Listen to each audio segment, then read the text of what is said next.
آه. طب وبعدين هتفضل مكتئب وحابس نفسك كده لحد امتى؟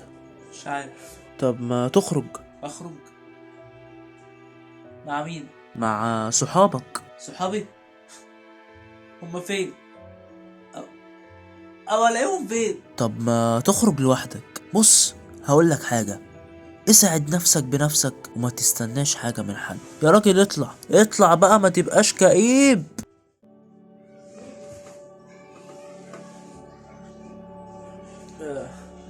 ازيك يا حاج؟ يا حاج. ايه عايز ايه؟ مفيش، انا بس كنت بسلم عليك. ماشي. وانت يا ماما عامله ايه؟ ما شفتكيش يعني الصبح. ما انت عشان طول النهار حابس نفسك في الاوضه، انت غبي يالا. اه عندك حق. طب انا جعان. طيب انت عامله لنا اكل ايه النهارده؟ روح افتح التلاجة كل اي حاجه. لو على ايه؟ خلاص انا شبعت.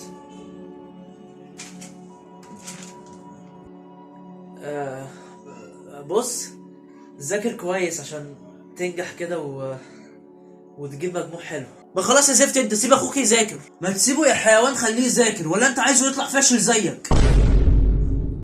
لا يا بابا، انا مش فاشل ومش عايزه يطلع فاشل على فكرة.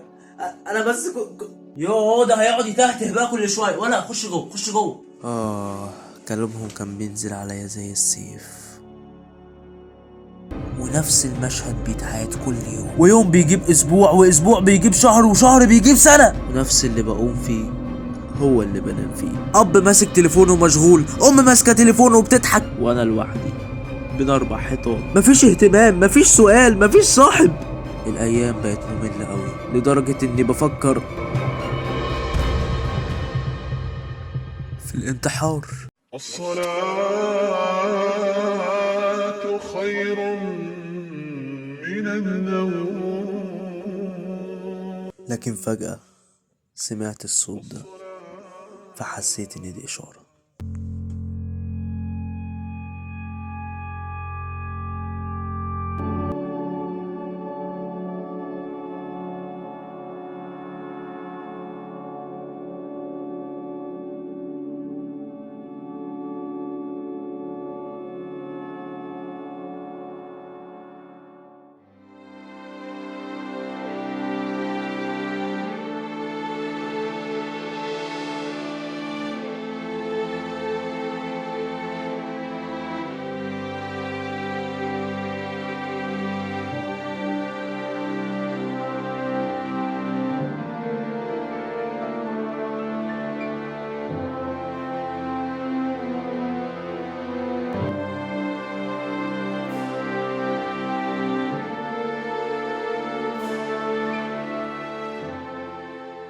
يا حاج الحقني يا حاج. السلام عليكم.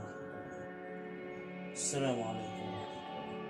مالك يا حاج، في ايه؟ الواد يا حاج مش لاقياه، قمت دلوقتي عشان اصلي الفجر ما لقيتوش. يعني هيكون راح فين يعني؟ استغفر الله العظيم يا رب.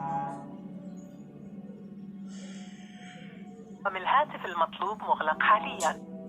تليفونه مقفول. يعني ايه تليفونه مقفول يا حاج؟ اتصرف. اتصرف اعمل ايه يعني؟ لا اله الا الله. ما تصبر، يمكن نزل يتمشى شويه او حاجه. بذمتك انت في حد بيتمشى الساعه 4 الفجر؟ اه يا حاج، بتحصل.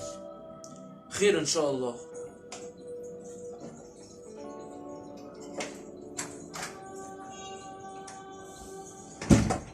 اهو جه اهو يا حاج. خد هنا تعالى. انت كنت فين؟ انت كويس؟ بحاول ابقى كويس. الحمد لله انت كويس. بص بقى، انا كنت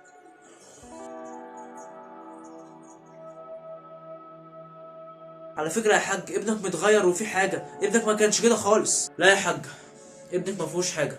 ابنك كويس، بس هو محتاجنا جنبه عشان ما يحسش بالوحده. حاضر يا حاج، بس ما تخلوهوش يخرج. احسن يعمل حاجه في نفسه.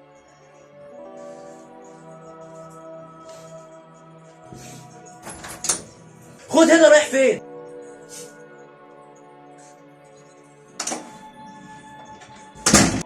خرج برضه وانت سبته عادي كده. سيبيه يا حاجه يخرج ويفك عن نفسه، وانا عارف هو رايح فين كويس.